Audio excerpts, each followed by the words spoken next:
2 semaines après la naissance de son enfant, Jimmy Kimmel revient sur scène. Devant des millions de téléspectateurs, il prend de longues minutes pour raconter comment il a failli perdre son fils, né avec une malformation cardiaque.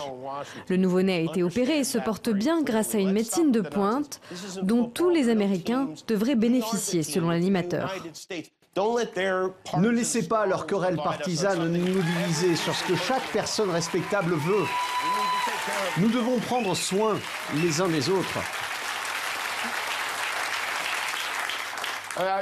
J'ai vu beaucoup de familles là-bas. Et aucun parent ne devrait jamais avoir à décider s'il a les moyens de sauver la vie de son enfant. Ça ne devrait pas arriver. Pas ici. Ce plaidoyer pour l'Obamacare n'a pas tardé à faire réagir l'ancien président sur Twitter. Bien dit, Jimmy. C'est exactement pour ça que nous nous sommes tant battus pour cette loi et que nous devons la protéger, pour des enfants comme Billy.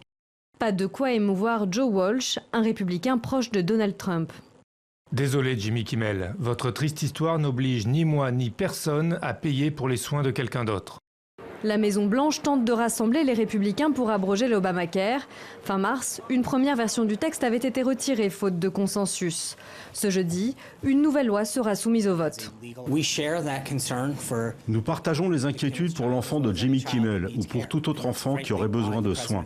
Et c'est pour cette raison que le président s'est tant battu pour améliorer la loi, pour être sûr qu'une protection supplémentaire soit apportée pour les patients avec des antécédents médicaux.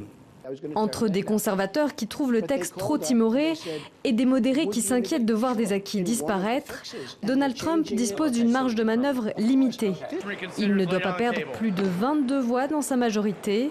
Mardi, selon un décompte de la chaîne américaine NBC, au moins 20 élus républicains ont déclaré leur opposition.